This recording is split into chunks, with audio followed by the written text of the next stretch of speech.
네, 이 시간 우리에게 주어진 하나님의 말씀은 창세기 21장 1절에서 7절까지의 말씀입니다.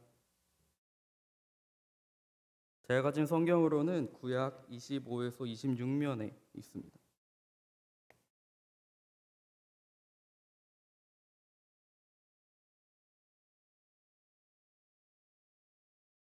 네, 21장 1절에서 7절의 말씀을 다 같이 합독하도록 하겠습니다. 함께 읽겠습니다. 시작. 여호와께서 말씀하신 대로 사라를 돌보셨고 여호와께서 말씀하신 대로 사라에게 행하셨으므로 사라가 임신하고 하나님의 말씀하신 시기가 되어 노년에 아브라함에게 아들을 낳으니 아브라함이 그에게 태어난 아들 곧 사라가 자기에게 낳은 아들을 이름하여 이삭이라 하였고 그 아들 이삭이 난 지 8일 만에 그가 하나님이 명령하신 대로 할례를 행하였더라. 아브라함이 그의 아들 이삭이 그에게 태어날 때에 100세라. 사라가 이르되 하나님이 나를 웃게 하시니 듣는 자가 다 나와 함께 웃으리로다.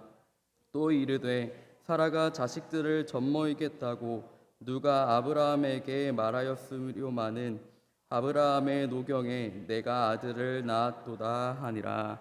아멘. 하나님께서 이 말씀을 통해 우리에게 은혜 주시기를 원합니다. 제가 최근에 읽게 된 지은이 추천해줘서 읽게 된 시 중에 14세기 사람인 허페즈라고 하는 시인의 모두 다 꽃이라는 시가 있습니다. 혹시 한번 들어보셨나요? 제가 그 시를 잠깐 읽어드리겠습니다. 장미는 어떻게 심장을 열어 자신의 모든 아름다움을 세상에 내주었을까? 그것은 자신의 존재를 비추는 빛의 격려 때문. 그렇지 않았다면 우리 모두는 언제까지나 두려움에 떨고 있을 뿐. 아주 짧은 시입니다. 이 시의 이 내용은 오늘 이것을 읽고 있는 우리에게도 큰 의미가 있는 것 같습니다. 빛의 격려 때문. 우리도 누군가의 격려 없이, 누군가의 위로가 없이 우리 마음의 꽃을 피울 수 있을까 하는 생각이 듭니다. 오늘 말씀의 처음 시작을 보면 이렇게 말씀하고 있습니다. 여호와께서 말씀하신 대로. 여호와께서 말씀하신 대로 하나님의 말씀이 전면에 등장을 하고 있습니다. 마치 태초의 시기, 혼돈과 공허, 흑암이 가득한 곳에 빛이 있으라 말씀하신 하나님의 말씀이 등장하신 것처럼 여기 이 말씀에도 하나님의 말씀이 등장하고 있습니다. 여러분, 하나님의 말씀이 미치지 못하는 곳은 없습니다. 온 세상 만물 곳곳에, 심지어 우리의 인생 곳곳에, 우리 안에 하나님의 말씀이 이루어집니다. 우리의 능력과 아무런 상관이 없죠. 우리의 끊임없는 의심에도, 터무니없는 믿음의 수준에도 불구하고 하나님의 말씀은 반드시 이루어집니다. 이를 행하시는 여호와, 약속하신 것을 반드시 성취하시는 여호와 하나님이 창세기 21장 오늘 말씀에서는 이제 그 특별한 관심으로 사라를 돌보시고 행하십니다. 이미 포기하고 끝났다고 체념했던 사라에게 하나님은 생명이 있으라 말씀하십니다. 그리고 그분이 하나님의 말씀하심에 따라 사라의 몸에 생명이 잉태합니다. 여러분, 절망 가운데 있던 사라에게 생명이 잉태합니다. 하나님 말씀하시면 다 되는 것이죠. 메마르고 황폐한 이 세상도 마찬가지입니다. 하나님이 말씀만 하시면 이 세상은 생명의 땅으로 변화될 것입니다. 낙심과 불안이 가득한 우리 인생도 마찬가지입니다. 하나님 말씀만 하시면 우리도 이 세상에 생명을 주는 하나님의 사람으로 창조되어 거듭날 것입니다. 우리의 마음 깊숙이 있던 우리가 불가능하다고 확언했던, 못 박았던 우리의 삶의 현장들도 마찬가지입니다.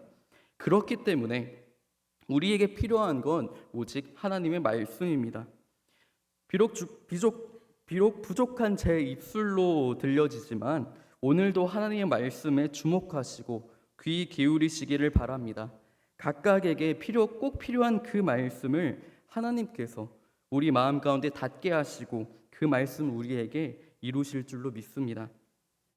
이 시간 창세기 21장 2절의 말씀을 함께 읽겠습니다. 시작. 사라가 임신하고 하나님이 말씀하신 시기가 되어 노년의 아브라함에게 아들을 낳으니. 아멘. 여기 이 말씀을 보면 빈틈이 없습니다. 제가 어떤 포인트로 얘기를 하는 거냐면요, 여러분, 이 모든 것이 하나님이 말씀하시니 즉각적으로 이루어지고 있습니다. 틈이 없습니다. 하나님이 말씀하신 시기가 되니 그 어려웠다고 생각했던, 불가능하다고 생각했던 그것들이 마치 당연한 절차인 것처럼 사라가 임신하고 출산하고 이삭이라는 이름이 지어지고 할례가 행해졌습니다. 이 모든 것들이 당연한 것처럼 행해지고 있습니다. 그 사이에 그 무엇도 방해하지 못합니다. 아니, 방해할 수도 없이 즉각적으로 이루어집니다. 우리의 믿음 없음조차 끼어들 자리가 없습니다. 하나님의 말씀이 눈앞에서 당연한 일상처럼 진행이 되는 것이죠. 기적이 일상이 되어가는 것입니다. 여러분, 우리의 일상도 그렇게 하나님이 베푸신 그 기적 가운데 당연한 것처럼 벌어질 수 있기를 원합니다. 그래서 여러분, 이러한 시간들이 있기 위해서는 가장 중요한 게 있습니다. 그게 무엇이냐면 바로 하나님이 말씀하신 시기입니다. 하나님이 말씀하신 이 시기가 너무나도 중요한 것이죠. 우리의 기도가 이루어지고 응답되는 그 시기. 그 시기는 도대체 언제 오는 것일까요? 이 시기에 대한 재미있는 한 이야기가 있습니다. 한번 들어보시길 바랍니다. 어떤 사람이 하나님께 이렇게 질문합니다. 하나님에게는 1000년이라는 세월은 얼마나 길게 느껴지시나요? 하나님이 말씀하십니다. 1000년은 나에게 1초야 라고 말씀하십니다.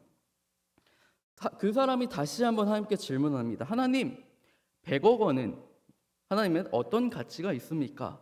하나님이 말씀하십니다. 100억 원은 나한테 1원이야. 그랬더니 이 사람이 하나님한테 다시금 질문합니다. 하나님, 제게 1원만 주세요. 이렇게 얘기를 합니다. 그랬더니 하나님이 어떤 말씀을 하실까요? 그래, 내가 1원을 줄게. 1초만 기다리렴. 이렇게 말을 하십니다. 이게 무슨 의미인지 아시겠나요? 하나님께 1초는 1000년입니다. 1000년을 기다려야 하는 거죠. 여러분, 이게 어떤 의미를 가지고 있을까요? 하나님이 응답 안 하실 것이다? 이게 아니죠. 하나님의 시간의 관념과 인간이 가지고 있는 이 시간의 관념에는 큰 차이가 있다는 것을 의미합니다. 여러분, 하나님이 말씀하신 시기도 마찬가지입니다. 우리가 계산하거나 예측할 수 없습니다. 하나님이 주도적으로 꽉 붙잡고 있는 시기입니다. 그 시기는 하나님의 주권 아래에 있는 것이죠. 그러나 여러분, 중요한 것은요, 그 시기는 반드시 온다라는 것입니다. 언제 올지는 모릅니다. 아무도 모릅니다. 그러나 오늘 말씀에 아브라함과 사라가 그토록 간절히 고대하던, 기다렸던 시기가 반드시 오고 만 것처럼 여러분, 우리가 탄식하며 기다리는 바로 그 시기는 오고야 말 것입니다.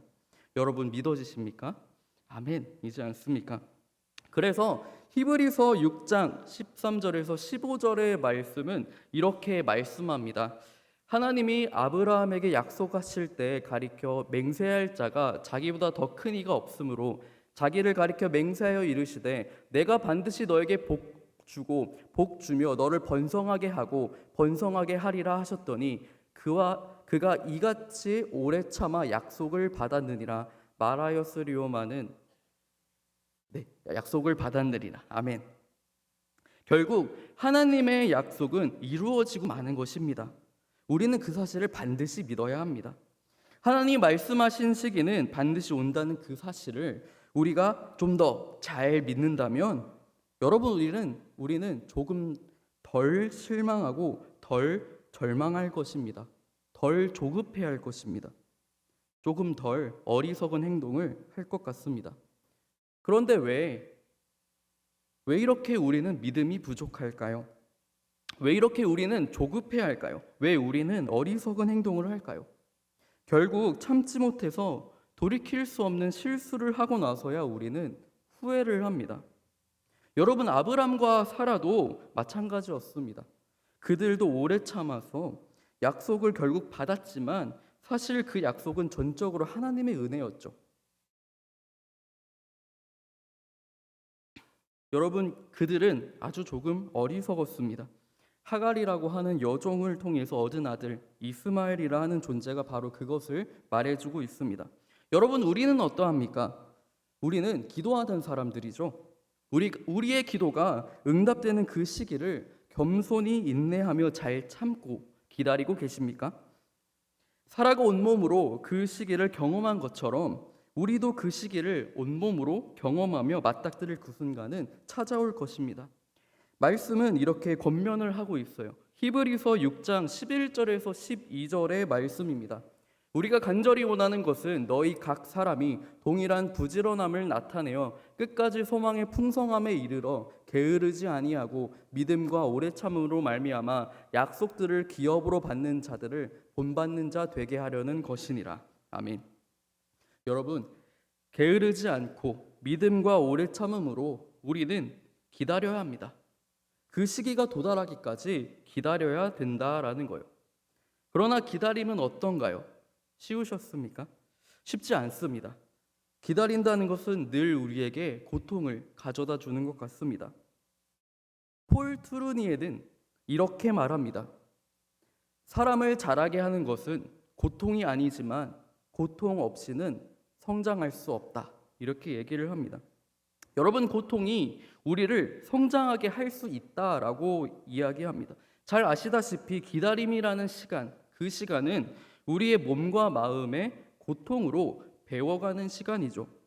주님이 우리 안에 주님의 인격을 심으시고 주님의 성품으로 단련하는 그러한 시간입니다. 우리를 그리스도인으로 하나님의 자녀로 성장하게 하는 그 신비한 시간, 그 창조의 시간이 바로 기다림의 시간이에요. 폴 투르니에는 또 이어서 이렇게 얘기를 합니다. 네, 띄워주시겠어요? 사람을 자라게 하는 것은 다음으로 띄워주시겠어요?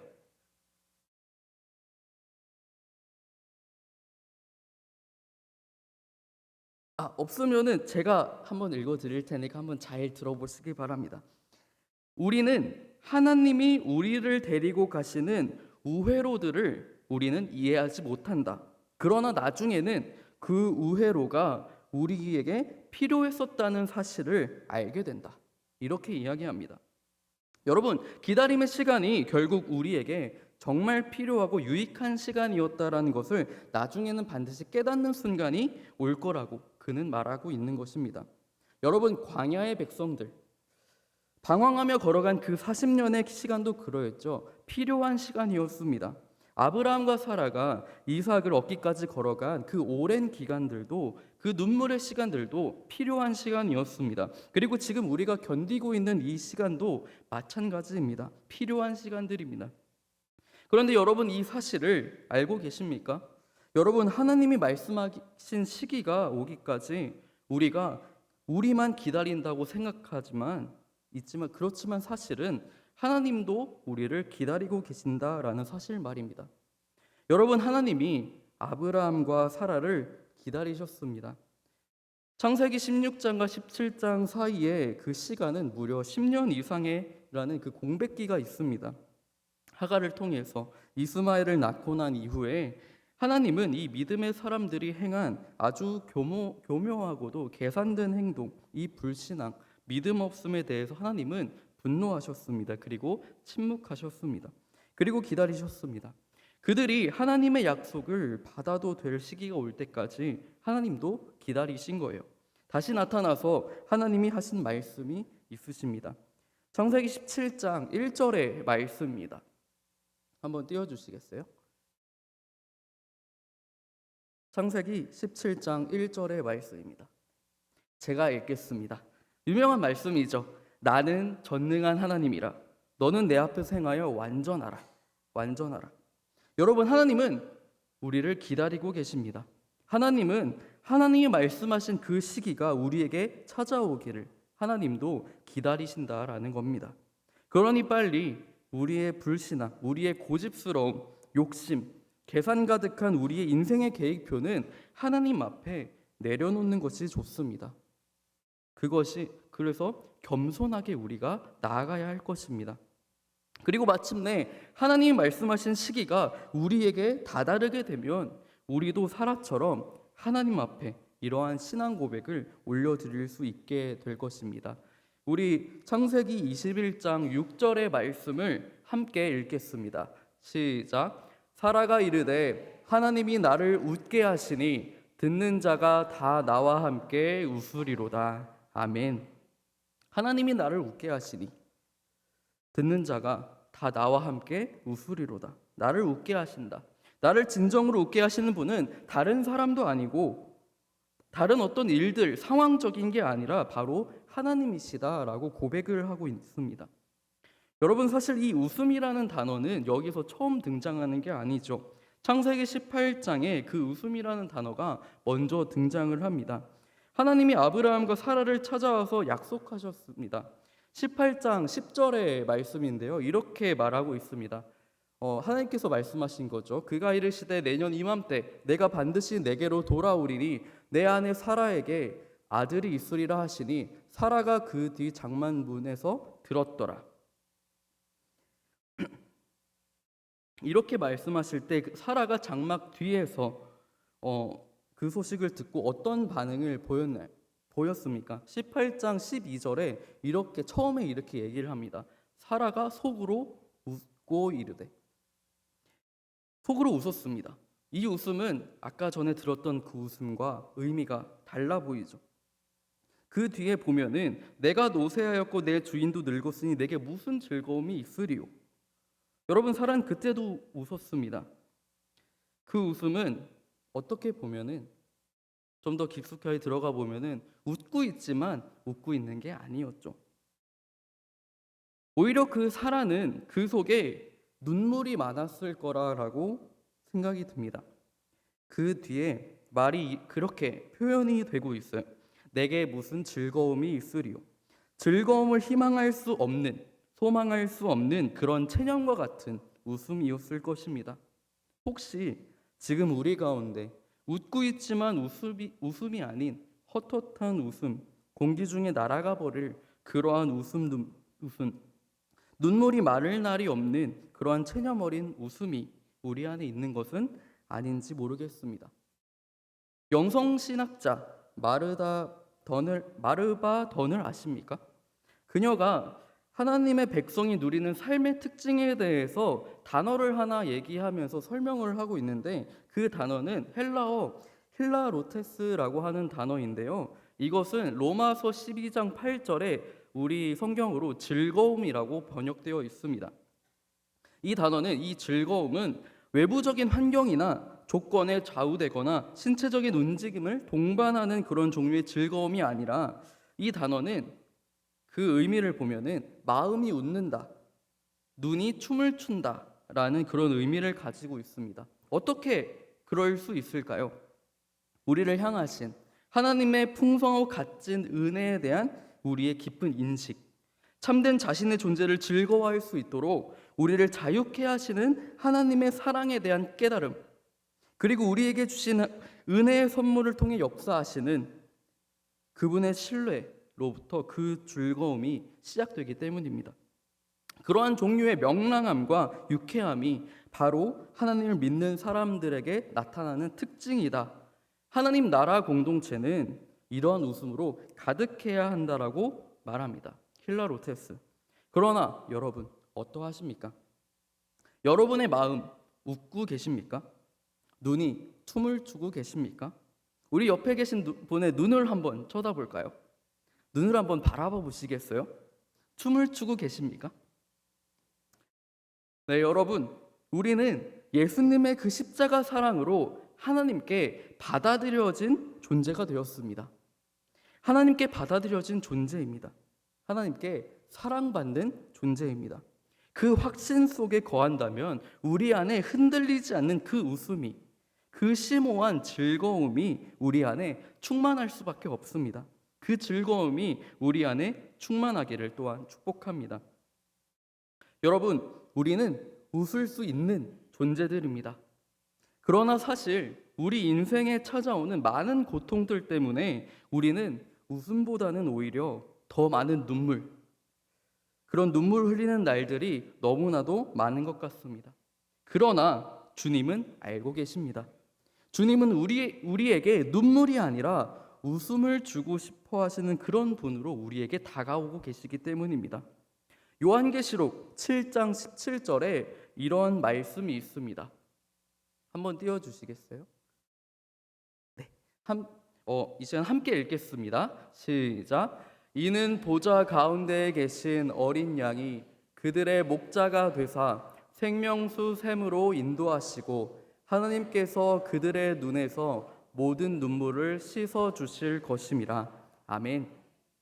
우리의 눈물을 씻어 주신다고 말씀하십니다. 우리의 눈물을 닦아 주신다고 말씀하십니다. 웃음을 주기 원하시는 우리 주님이십니다. 하나님은 전파력이 강한 웃음, 듣는 자가 함께 웃게 만드는 그 웃음을 우리에게 주시기를 원하고 계십니다. 듣는 자가 다 나와 함께 웃으리로다. 나와 함께 웃으리로다. 사랑하는 신당중앙교회 가족 여러분, 하나님이 주시는 그 웃음으로 우리 교회 공동체가 주님 안에서 아름다운 공동체, 웃음이 가득한 공동체가 되었으면 좋겠습니다. 그러하기 때문에 우리는 기억해야 합니다. 하나님은 우리에게 영원한 웃음을 주시기 위해서 예수님을 우리에게 보내셨다는 것을 기억해야 합니다. 여러분, 예수님이 이러한 말씀을 하셨어요. 마태복음 11장 28절의 말씀인데요, 이렇게 이야기하고 있습니다. 수고하고 무거운 짐진 자들아, 다 내게로 오라. 내가 너희를 쉬게 하리라. 저는 이 말씀이 마치 이렇게 들립니다. 넘겨주시겠어요? 한 번 더 같이 함께 읽겠습니다. 시작. 수고하고 무거운 짐진 자들아, 다 내게로 오라. 내가 너희를 웃게 하리라. 아멘. 주님은 우리를 괴롭게 하시려고 이 땅에 오신 것이 아닙니다. 여호와께서 말씀하신 대로 사라를 돌보시고 행하신 것처럼 우리 주님이 우리를 영원히 돌보시고 영원히 구원하시기 위해서 십자가의 죽음과 부활로 우리를 참된 웃음의 길로 지금도 인도해 주고 계십니다. 우리가 예수 그리스도 안에서 누리는 이 웃음이 진짜 참 웃음이라는 것을 우리는 기억해야 할 것입니다. 인생에 희노애락이 있지 않습니까? 기쁘다가도 분노하고 슬퍼하다가도 또 울다가 웃고 이렇게 반복하는 우리의 인생이지요. 그러나 우리는 혼자가 아닙니다. 예수님이 우리 삶 가운데 개입하시고 성령으로 돌보시는 하나님이 늘 우리와 함께 하신다라는 것을 여러분 반드시 기억하시기를 바랍니다. 우리의 모든 눈물을 진짜 웃음으로, 심오한 즐거움으로 바꾸시는 전능하신 하나님이 지금도 살아계신 하나님으로 우리에게 말씀하시고 우리 안에 함께하고 계십니다. 그리고 지금도 우리들을 기다리고 계십니다. 그 하나님께 겸손함으로 믿음으로 나아갈 수 있는 우리 모두가 되었으면 좋겠습니다. 마침내 우리에게 웃음을 창조해 주실 우리 하나님께 기쁨으로 나아가는 우리 모두가 되어지길 간절히 소망합니다. 이 시간 함께 기도하겠는데요, 이 시간 통성으로 잠깐 함께 기도했으면 좋겠습니다. 오늘 이 말씀을 기억하시면서 하나님, 우리 안에 참 기쁨이, 참 웃음이 솟아나기를 원합니다. 그 참된 기쁨과 웃음이 우리 안에 솟아나게 하여 주시옵소서. 하나님, 마침내 우리를 웃게 하시는 분이십니다. 우리의 모든 슬픔과 절망이 전능하신 하나님의 말씀으로 참된 기쁨으로 변화될 수 있는 그 놀라운 역사 우리 안에, 우리 교회 공동체 안에, 가정 안에, 특별히 우리 교회 학교 아이들 안에 가득 넘치게 하여 주시옵소서. 하나님께서 바라보시는 그 선한 계획에 맞게 그 말씀으로 우리를 비춰주시고 돌보시고 행하여 주시옵소서. 함께 이 시간 통성으로 말씀을 기도하겠습니다. 하나님 아버지 감사합니다. 아버지, 오로지 주님 앞에 모든 것을 맡겨드립니다. 하나님 우리를 붙잡아 주시옵소서. 우리의 슬픔을 웃음으로 바꿔주시며 우리를 기다리고 계신 그 주님 앞에 우리가 온전히 무릎 꿇며 나아갑니다. 아버지, 겸손하게 하시고 온전히 주님의 뜻을 구하며 아버지 하나님 안에서 성장해 나아가는 우리 교회 공동체 웃음으로 가득한 그 교회 공동체 되게 하여 주시옵소서. 주여 온전히 주님의 뜻을 구하며 나아갑니다. 주님의 계신 그 기뻐하시는 뜻이 우리의 삶의 모든 방향이 되길 원합니다. 아버지, 온전히 주님 앞에 이루어지는 모든 그 순간순간이 우리의 삶이 주님께 드려지길 원합니다. 아버지, 저희를 붙잡아 주시옵고 정말 그 선하신 계획에 맞게, 선하신 그 시기에 맞게 아버지 그 계획하신 대로 우리를 인도하시고 우리를 아버지 이끌어 주시옵소서. 주여 아버지 감사합니다. 사랑이 많으신 하나님 아버지, 오늘도 하나님의 말씀으로 우리를 깨우시고 우리의 메마른 영혼에 생명의 이슬을 내려주시니 감사드립니다. 여호와께서 말씀하신 대로 이루시는 하나님, 빛이 이슬하신 그 말씀처럼 절망의 어둠 속에서 하나님은 생명의 빛이 되어 우리를 인도하십니다. 우리가 때로는 의심하고 지치고 기다림 속에 주저앉을지라도 하나님께서는 친히 우리를 기다리시며 그 모든 시간 속에 신실하게 일하고 계셨음을 오늘 말씀을 통해 다시금 깨닫습니다. 주님, 그 참된 웃음을 저에게 부어주시옵소서. 눈물이 많은 세상입니다. 그러나 주님은 눈물을 닦아주시는 하나님이심을 믿습니다. 슬픔으로 가득한 영혼들에게, 기다림을 지친 심령들에게 하나님의 말씀으로 이루어지는 그 시기를 허락하여 주시옵소서. 그리고 그 시기를 기다리는 동안 우리가 믿음으로, 오래 참음으로, 게으르지 않음으로 기도의 자리를 지키게 하여 주시옵소서. 우리의 조급함으로 하나님의 뜻을 앞서게 하지 않게 하시고 하나님의 시간에 하나님의 방식으로 선하게 역사하실 것을 신뢰하게 하여 주시옵소서. 주님, 지금 이 자리에서도 우리를 모두를 향해 웃음을 준비하고 계시는 줄 믿습니다. 그 웃음이 우리의 각자의 가정에 삶의 자리마다 퍼져나가게 하시고 우리 신당 중앙교회 모든 가족 공동체가 그 웃음으로 가득한 공동체 되게 하여 주시옵소서. 오늘도 말씀하신 대로 이루실 주님을 기대하며 우리를 웃게 하시는 예수 그리스도의 이름으로 기도드립니다. 아멘.